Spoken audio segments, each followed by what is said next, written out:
Hello student, NCERT Hindi गोदुली भाग 2 कक्षा 10वीं में आप सभी का स्वागत है। आज हम चैप्टर 1 श्रम विभाजन जाति प्रथा के सभी प्रश्न उत्तर को बनाने वाले हैं। तो प्रश्न 1 है, लेखक किस विडंबना की बात करते हैं? विडंबना का स्वरूप है, तो इसका आंसर है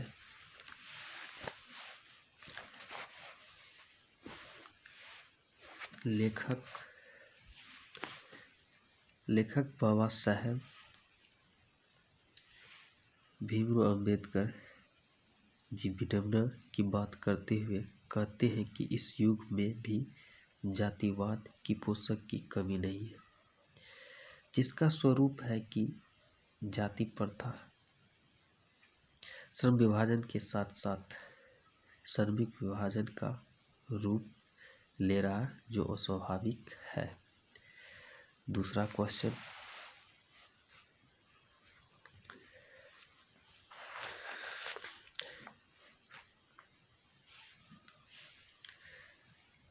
जातिवाद के पोषक उसके पक्ष में क्या तर्क देते हैं? कहने का मतलब हुआ कि जातिवाद की जो पक्ष है उसके पक्ष में क्या तर्क देते हैं। इसका आंसर है कि जातिवाद के पोषक उसके पक्ष में यही तर्क देते हैं कि आधुनिक सभ्य समाज कार्य कुशलता के लिए श्रम विभाजन को आवश्यक मानता है, और चूंकि जाति प्रथा भी श्रम विभाजन का ही दूसरा रूप है, इसलिए इसमें कोई बुराई नहीं है।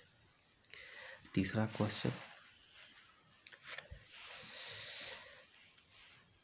जातिवाद के पक्ष में दिए गए तर्कों पर लेखक की प्रमुख आपत्तियां क्या है?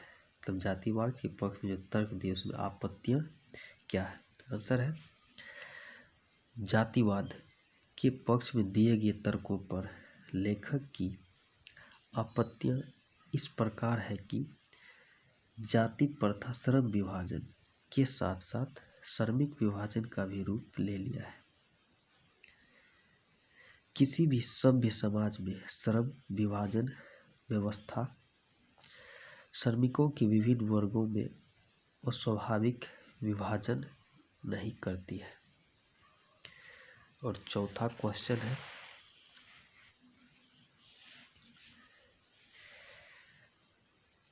जाति भारतीय समाज में श्रम विभाजन का स्वाभाविक रूप क्यों नहीं कही जा सकती? इसका आंसर है, भारतीय समाज में जातिवाद के आधार पर श्रम विभाजन अस्वाभाविक है, क्योंकि जातिगत श्रम विभाजन श्रमिकों की रुचि अथवा कार्य कुशलता के आधार पर नहीं होता, बल्कि माता पिता के गर्भ में ही श्रम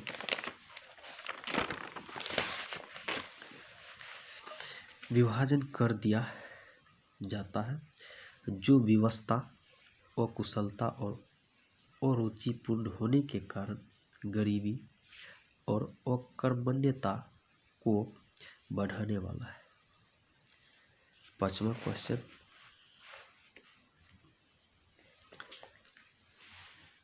जाति प्रथा भारत में बेरोजगारी का एक प्रमुख और प्रत्यक्ष कारण कैसे बनी हुई है? आंसर है, जाति प्रथा भारत में बेरोजगारी का एक प्रमुख और प्रत्यक्ष कारण है, क्योंकि भारतीय समाज में श्रम विभाजन का आधार जाति है। चाहे श्रमिक कार्य कुशल हो या नहीं हो, उसे कार्य में रुचि हो या नहीं हो, जन्मजात श्रम विभाजन कर उसे श्रम विशेष के लिए चुनाव कर लिया जाता है। श्रमिक में कार्य के प्रति और रुचि हो अथवा वह श्रमिक कार्य कुशल नहीं हो, तो वह अपने काम को दिल या दिमाग से नहीं कर सकता है। ऐसे हालत में वह बेरोजगार हो जाएगा तथा समाज में दिन प्रतिदिन बेरोजगारी को बढ़ावा मिलेगा। छठा क्वेश्चन,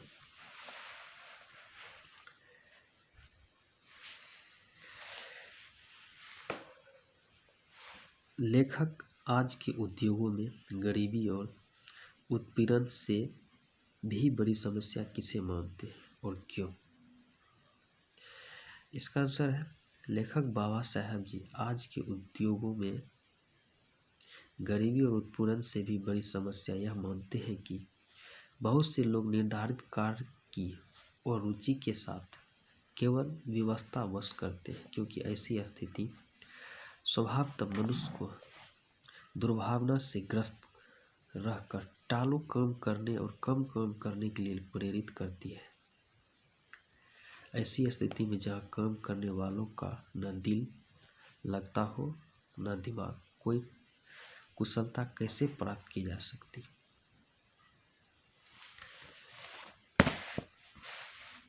सातवां क्वेश्चन, लेखक ने पाठ में किन प्रमुख पहलुओं से जाति प्रथा को एक हानिकारक प्रथा के रूप में दिखाया है? पाठ में क्वेश्चन कह रहा है कि हानिकारक प्रथा के रूप में बताया। इसका आंसर है लेखक ने विविध पहलुओं से जाति प्रथा को एक हानिकारक प्रथा के रूप में दिखाया है, जो निम्नलिखित है और स्वाभाविक श्रम विभाजन, बढ़ती बेरोजगारी और रुचि और व्यवस्था में श्रम का चुनाव, गतिशील एवं आदर्श समाज का तथा वास्तविक लोकतंत्र का स्वरूप आदि। आठवां क्वेश्चन,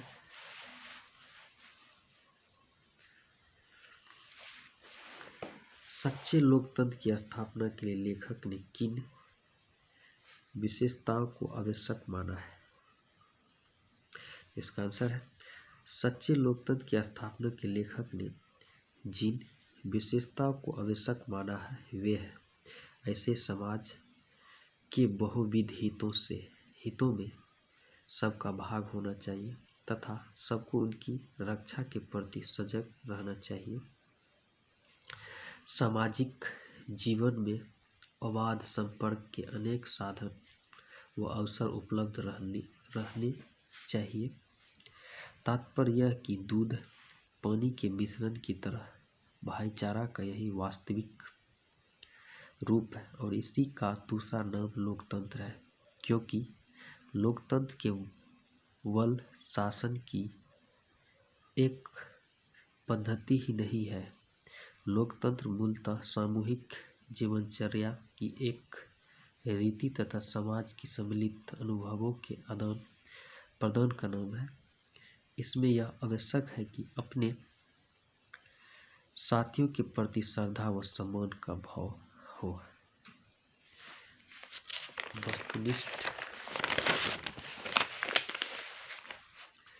वस्तुनिष्ठ प्रश्न, बाबा साहेब भीमराव अंबेडकर का जन्म कब हुआ था? 14 अप्रैल 1891 ईस्वी में। बाबा साहेब भीमराव अंबेडकर का जन्म किस गांव में हुआ था? महू। भीमराव अंबेडकर का जन्म किस राज्य में हुआ था? मध्य प्रदेश में। भीमराव अंबेडकर का जन्म किस परिवार में हुआ था? दलित परिवार में। बाबा साहेब उच्च शिक्षा के लिए कहाँ गए थे? न्यूयॉर्क अमेरिका था लंदन। बाबा साहेब के चिंतन व रचनात्मक के मुख्य 3 प्रेरक व्यक्ति रहे थे, बुद्ध, कबीर और ज्योतिबा फुले। प्राथमिक शिक्षा के बाद किसके प्रोत्साहन पर उच्चतर शिक्षा के लिए न्यूयॉर्क और लंदन गए थे? बड़ौदा नरेश के प्रोत्साहन से। बाबा साहेब का निधन कब हुआ था? दिसंबर 1956 ईस्वी में। बाबा साहेब का निधन कहाँ हुआ था? तो दिल्ली में। भारतीय संविधान का निर्माता कहकर श्रद्धांजलि अर्पित करते हैं किसको? तो बाबा साहेब भीमराव अंबेडकर को। फिर यहाँ पे भाषा की बात, भाषा की बात जो व्याकरण से दिया गया है, अगर पाठ से संयुक्त सरल एवं मिश्र वाक्य चुने, जो इसका है आंसर संयुक्त वाक्य। जाति प्रथा पेशों का दोषपूर्ण पूर्व निर्धारण ही नहीं बल्कि मनुष्य को जीवन भर के लिए एक पेशों में बांध भी देती है। सरल वाक्य, जाति प्रथा का श्रम विभाजन मनुष्य की स्वेच्छा पर निर्भर नहीं करता है। मिश्र वाक्य, समर्थन का एक आधार यह कहा जाता है कि आधुनिक सभ्य समाज कार्य कुशलता के लिए श्रम विभाजन को आवश्यक मानता है और चूंकि जाति प्रथा भी श्रम विभाजन का ही दूसरा रूप है, इसलिए इसमें कोई बुराई नहीं है। नेक्स्ट क्वेश्चन है, निम्नलिखित विलोम शब्द लिखे। निम्नलिखित के विलोम शब्द लिखे। सभ्य का असभ्य, विभाजन का संगठन, निश्चय का अनिश्चय, उच्च का नीच, स्वतंत्रता का परतंत्रता, दोष का गुण, सजग का सुप्त, रक्षा का रक्षा, पूर्व निर्धारण का पर निर्धारण। नेक्स्ट, पाठ से विशेषण चुने तथा उनका स्वतंत्र वाक्य प्रयोग करें। तो सभ्य जो विशेषण है, सभ्य बनकर ही सभ्य समाज का निर्माण हो सकता है। आदर्श, आदर्श व्यक्ति से ही आदर्श समाज का निर्माण होता है।